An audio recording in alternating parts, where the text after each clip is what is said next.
Peace and gratitude. This is part part two. Are you titled or entitled? Today is Friday, July 25th, 2025, addressing her perspective. And this is part two.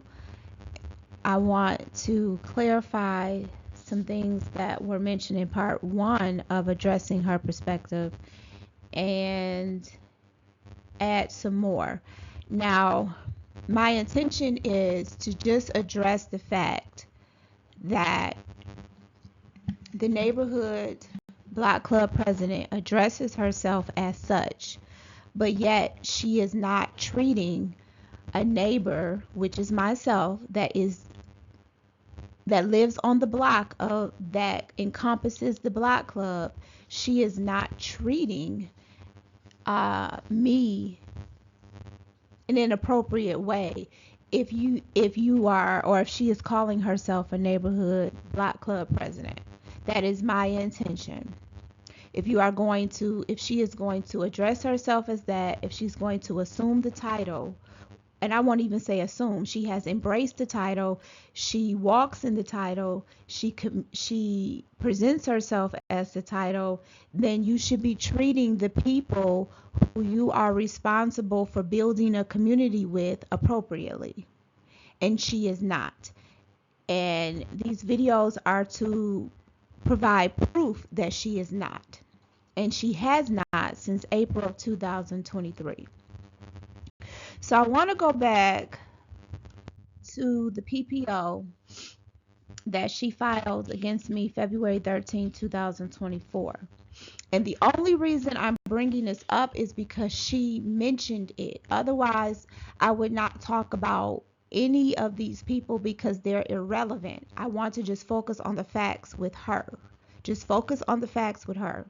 But first of all, let me clarify. I'm still looking for the video footage of when she mentioned about I hit the neighbor that used to live in between us. I hit the neighbor. It says she hits him and pull off with her boyfriend. Technically, as I'm reading this, it says she hits him and pull off with her boyfriend. She just said that I hit him.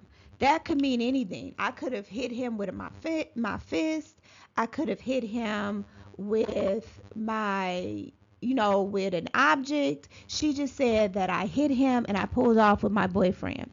That's what she has written down or typed, that she typed in the PPO petition.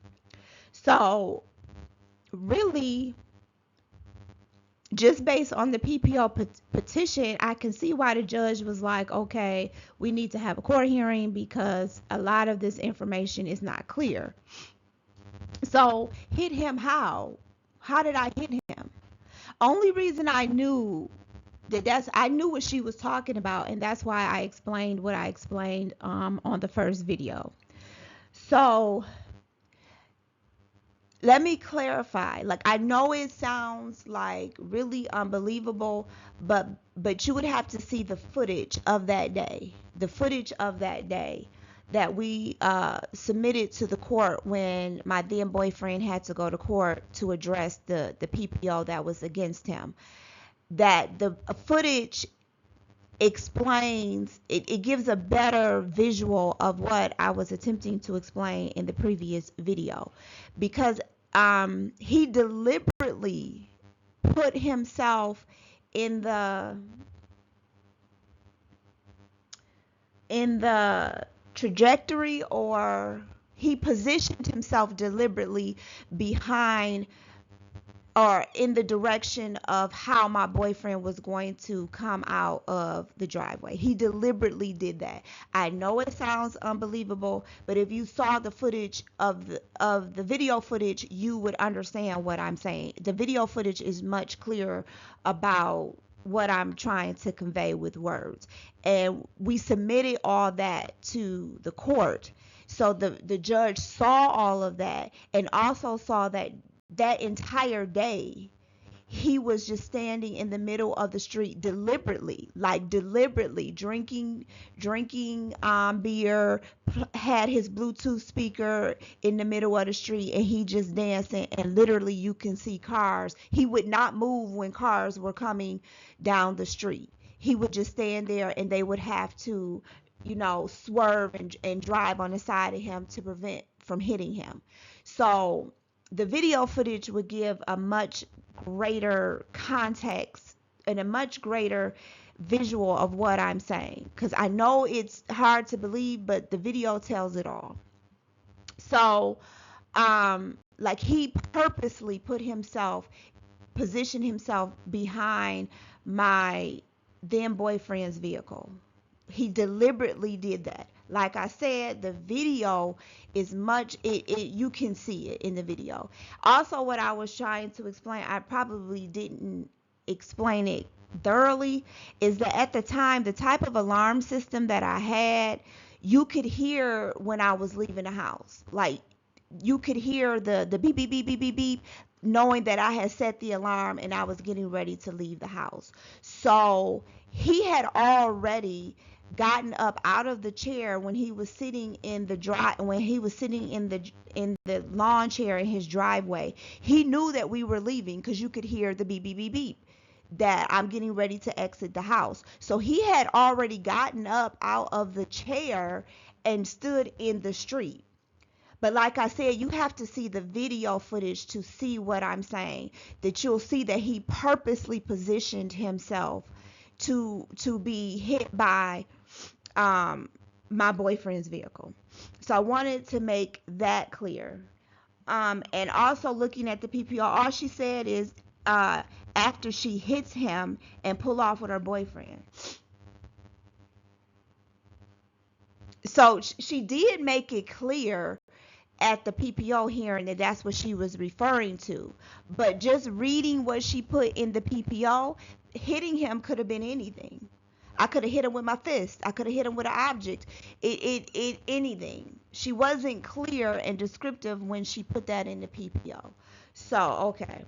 So I explained that. So when she says here that she mentioned my name and my then boyfriend and his name have had several run-ins with the neighbor in between us, which was the man, as well as the neighbor on the side of her, which was his girlfriend's house. He had a girlfriend who was living with her mama at the time. The whole family was living over there. So if you walk out my house, the neighbor that she's referring to lived on the left side of me, and his girlfriend, baby mama, lived on the right side of me with her parents. Okay. Only reason that I am mentioning them is because the context of the PPO. Otherwise, I wouldn't even say nothing about them because they're irrelevant to what I'm addressing about her and I. So, they lived. So if you walk out my house, on the right side was the baby mama girlfriend, and on the left side was the neighbor that she says that I hit and that I had several run-ins with. Just briefly, the girlfriend was just naive and impressionable, and so whatever he told her to do, whatever problems he had with anybody, she had problems with them too, because she was young and impressionable. The only issue I had with her is that she would be up to 3-4 o'clock in the morning with her friends in the driveway, and they would be doing drugs. They would be doing sniffing lines, and I have proof of that. But I'm not here to debate them. But since she mentioned them, saying that I had run-ins with them, these are the run-ins that she's talking about. The girl would be up to 3 or 4 o'clock in the morning, like I said, playing music loud in her friend's car. They would be sitting in her friend's car. They would be playing music loud, and they would be doing drugs. They would be sniffing cocaine. Then she would go next door. He would be up to 3 or 4 o'clock in the morning. He would invite people over. They would play their music loud. They would be running all across my lawn, just playing. Those were the run-ins that I was having with them.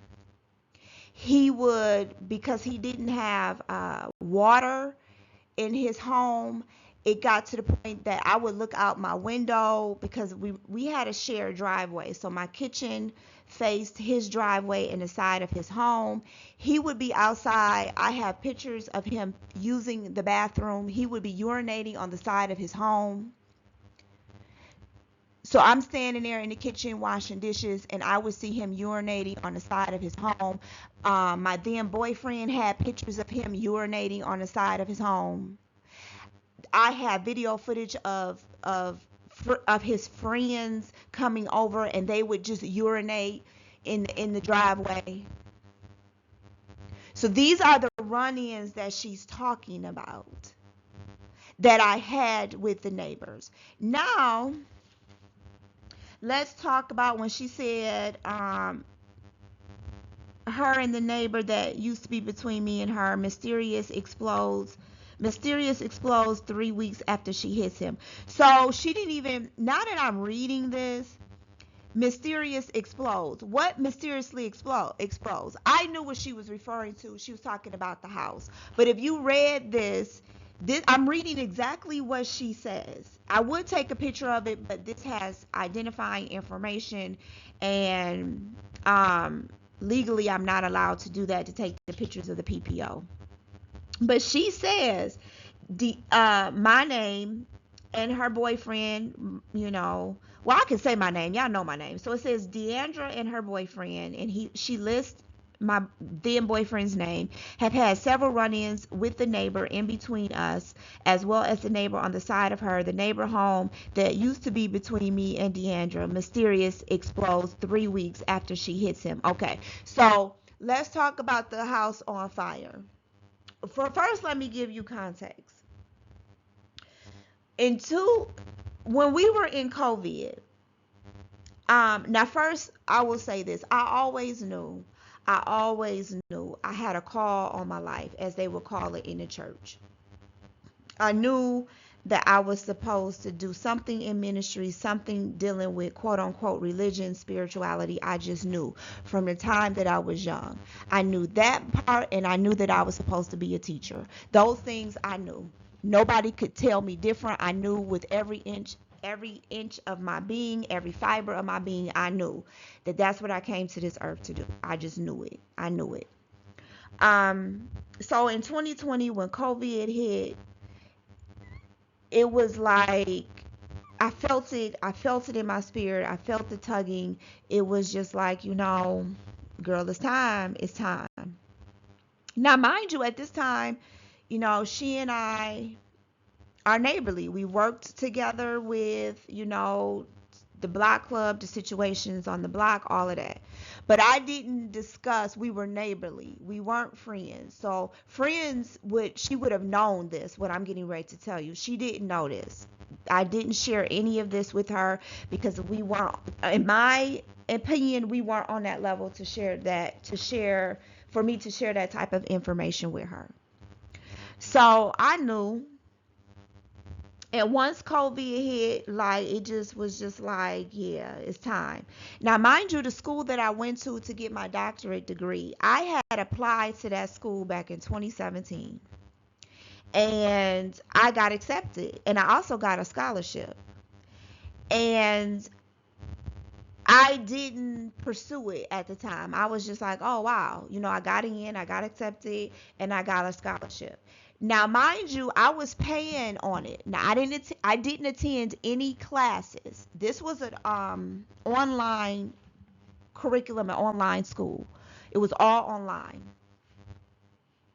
And like, this was way before COVID, but you all know that universities were offering online degrees. Like, that was a thing. So back in 2017, I got accepted to the school. I got a scholarship. I got a partial scholarship, and then I had to pay for the rest out my pocket. So I began to pay for it. I got on a payment plan. I was paying monthly payments on it. Now, mind you, I'm paying monthly payments. Silly me, but I'm not in school. Don't ask me why I did it. Silly me. But I'm paying, I'm paying for the rest of my tuition, but I'm not enrolling. I'm just not enrolling. So it wasn't until 2020 when the pandemic hit, and it was just like, girl, it's time. It's time. It's time for you to let go of this teaching job, and it's time for you to get serious about your call on your life. So I'm like, okay. So I had the only person I had discussed this with, the only person, I didn't even discuss this with my family. Nobody knew what I was doing. The only person that knew what I was doing was my then boyfriend that she mentions in the PPO. He is the only person. I told him, I was like, I just really feel like I gotta let go of teaching, that I need to go ahead and pursue my dream of getting my doctorate degree and being ordained as a minister. I said, it's just time. I just feel it, and it's this feeling not shaking me. It's time. So he, now mind you, I'll it'll give you greater context when I get to the next slide. Now mind you, all this stuff is, since I moved into this house that I'm living in now in 2018, it was a lot going on. The man, that the neighbor, the man that the neighborhood block club president is mentioning that we lived in between, and his girlfriend. I mean, it was just a lot. It was a lot of drama. It was just a lot between them. They was always arguing, baby daddy, baby mama drama. She was breaking out the windows to his house. He was breaking out the windows to her house. It was just a lot. And this was not an environment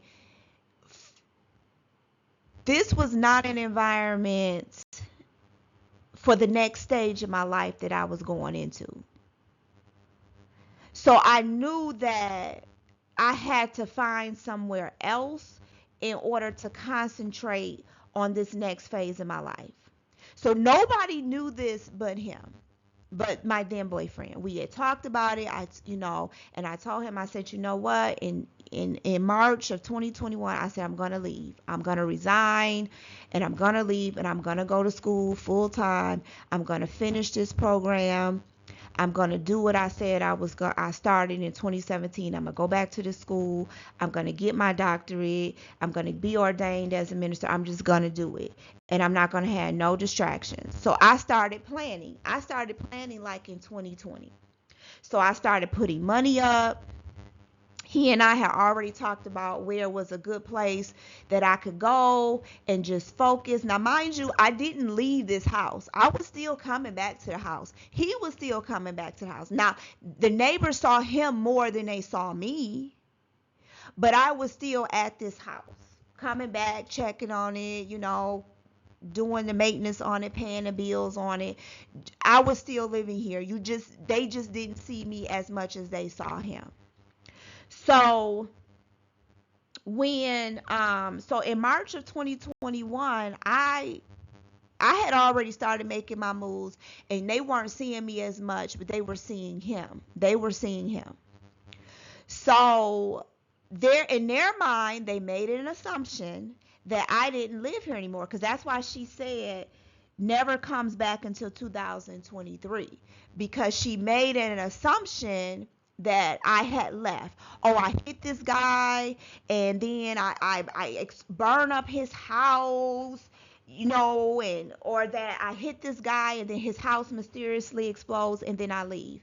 No, this was already in the making. She just didn't know it, and it was not my responsibility, nor was she entitled to know anything. I didn't have to explain anything to her. We were not on that level. We were neighborly. We were not friends. So she didn't need to know any of that.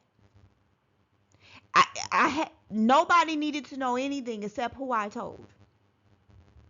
So in their mind, like she said, in her mind, oh, she's gone. Oh, how convenient that she's gone after all of these traumatic, the fire happens at the house and then you hit him and all of this. No, this was already in the making. I already knew I was going back to school. I already knew I was going to be ordained as a minister. I already knew that I was going to finish the books that I had started and write more books. I already knew that because that was the assignment that I was given during the season of COVID. So I already knew those things.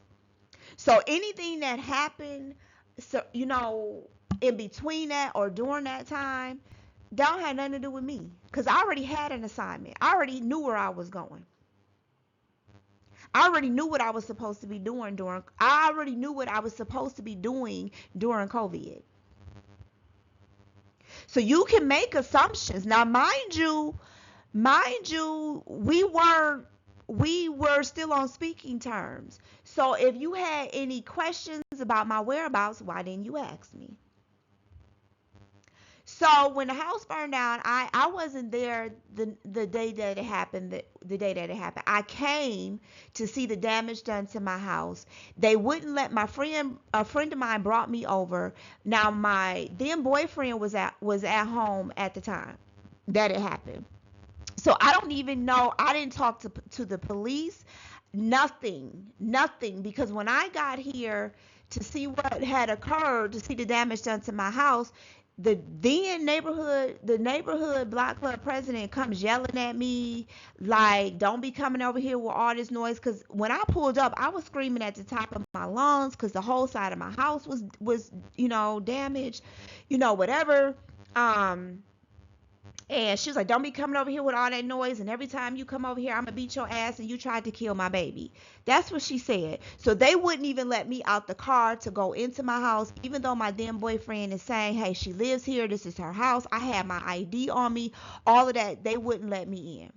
Yet she's making threats against my life. She's verbally threatening me, verbally threatening my physical person in front of police officers, detectives, all of it. But they tell me to get in the car and I can't go into my own house to assess the damage. I had to come back later.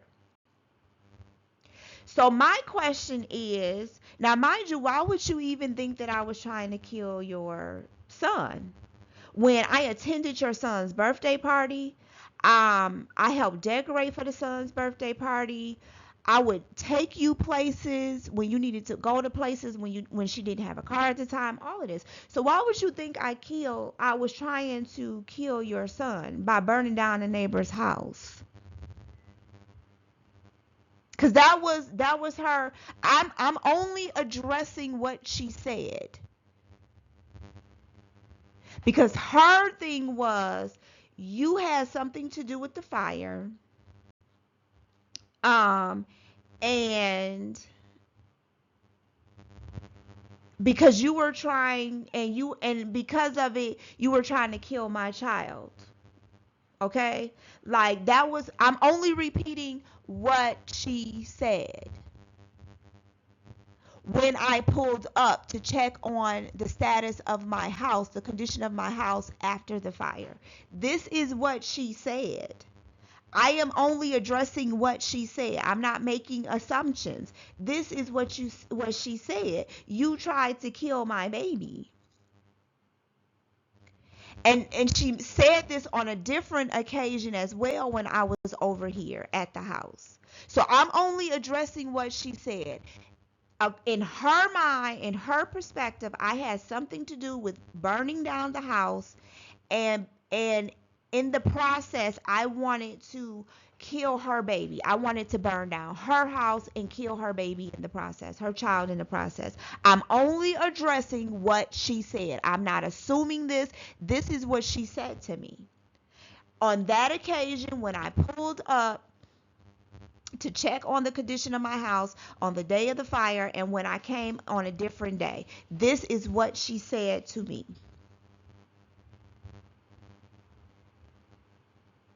So I'm looking like, okay, what?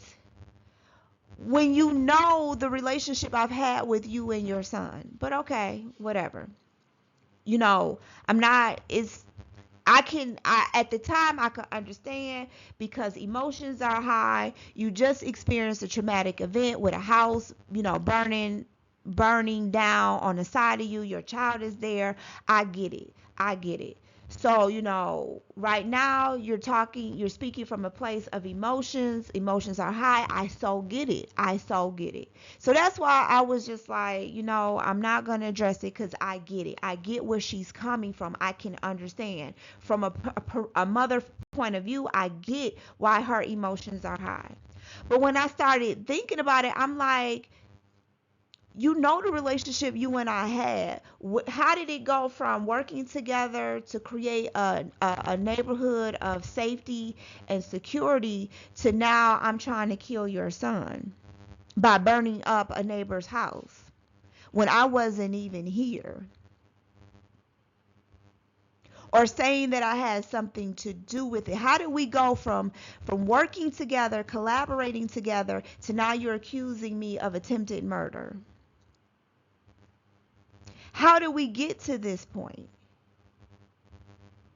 So I'm like, okay, so I'm thinking like it's just not making sense. I'm not going to even tell you the assumptions that I made because that's not relevant. I'm not here to talk about my assumptions or what my gut was telling me or what I felt like the spirit, what Holy Spirit was telling me. I'm not gonna address that. I'm not, because I have to stick to the facts. So I just was just like, okay, I said maybe later we can talk because emotions are high right now. This did just happen. Both of our houses were damaged, by the fire. Emotions are high. I get it. You're a mother. I get it. I was like, so I'll address it later on when we're both calm, we're both in a different state of mind, all of that. Well, we never got to address it. I'll just put it like that. It never got to that point to be able to address it. So I wanted to talk about that in the PPO. I'm not going to get no more into it because I only want to stay with the facts. And the facts was based on two encounters I had with her the day of the fire when I came to check on the house, and the another day when I came back to check on the house. She made it very clear she thought that I had something to do with the fire, with the house burning down. I both me and my then boyfriend, and because of that we were trying not only to burn down the neighbor's house but also trying to kill her son in the process. I'm only addressing that, and I'm like, where did that come from? When we went from collaborating with each other to foster a safe community in our neighborhood through a block club to now you're accusing me of attempted murder and arson. All right. Now this is where what I'm about to show you next is why I'm telling you those severe, I mean those were very severe and hostile allegations that she made against me and my then boyfriend, and why I was just like, where is this coming from? Because the next slide, I'm going to show you, this is a picture that I'm reading to you. So you see that I'm not making this up. And there's no identifying information in this. That's why I took a picture of it and put it here. So it's going to make sense, everything that I'm saying. Like, you're going to understand why I was confused of how we went to being working together, collaborating together, to now you're making these very, very hostile, violent, incriminating, life altering allegations against me. So this letter will explain why I'm like, wait a minute, where is this coming from? Why would you think I would why would you think I would commit arson? Why would you think I would then commit arson in an attempt to kill your child when we had a collaborative relationship? So when I read this, you're going to see like, oh, now I understand why you're like, where's all this coming from? So she wrote this letter on my behalf when I had to go to the city council meeting, when the police kept coming out here for the neighbors. Now remember, she said in the PPO that me and my then boyfriend have had several run-ins with the neighbor in between her and the neighbor that was on the other side of me. Okay? She said that we have had several run-ins. Here is the letter that she typed up to explain the several run-ins. that I took with me when I went to when I went to the city council meeting about the dogs. So she is explaining the run-ins that I had. But in the PPO, she weaponized it against me. She clearly had forgot the letter that she wrote on my behalf. But see, I didn't forget, and I still got the receipts.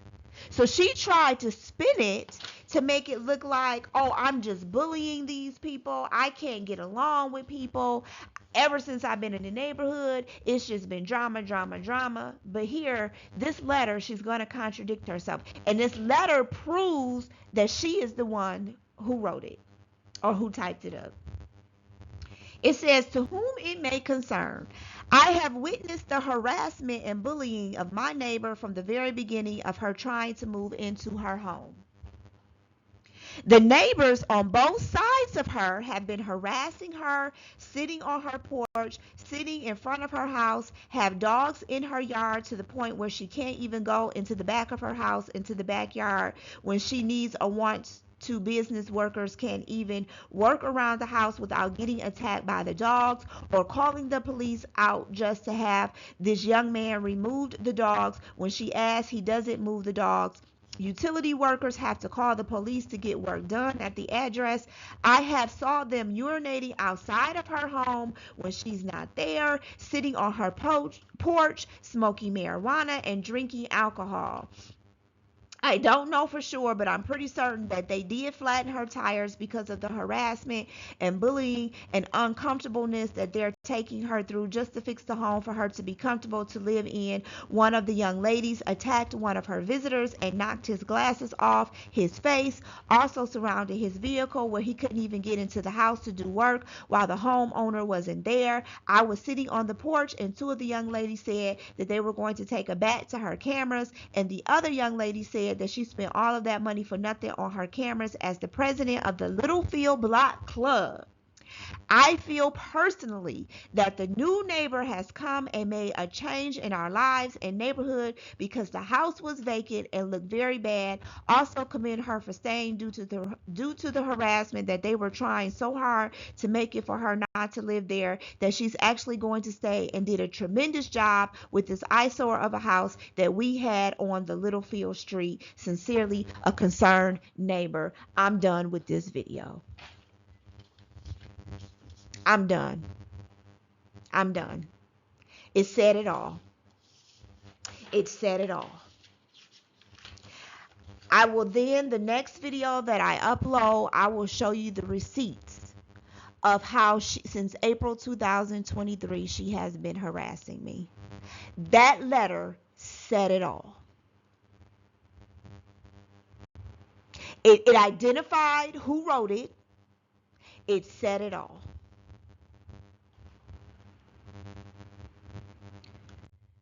Thank you so much for listening. Remember, I am sharing this story because this bullying and harassment has been going on since April of 2023 by the Block Club president. And so far, I have given you receipts of how we went from a collaborative, working together relationship to her bullying me, throwing glass at my house, which you will see later through various pictures and videos. And I will also go over the 2 PPOs that I have against her. One of them expired, and then the other one is current. The other one doesn't expire until next year, 2026. So the question is, how do we go from you heard that letter, you saw it for yourself on the screen. How did we go from that to where clearly she identified why I had run-ins with these neighbors? She was very clear with it. And how do we get from that to where we are now? So thank you so much. I'm only talking about the facts. I'm only addressing the facts and nothing else. It is my intention that God suppress my emotions. Don't let me get emotional. Don't make me say things out of emotion. Don't make me say things making an assumption, making assumptions. Let me just stick to the facts. Let me just pull the receipts and stick to the facts. So until next time, stay aware and stay grateful.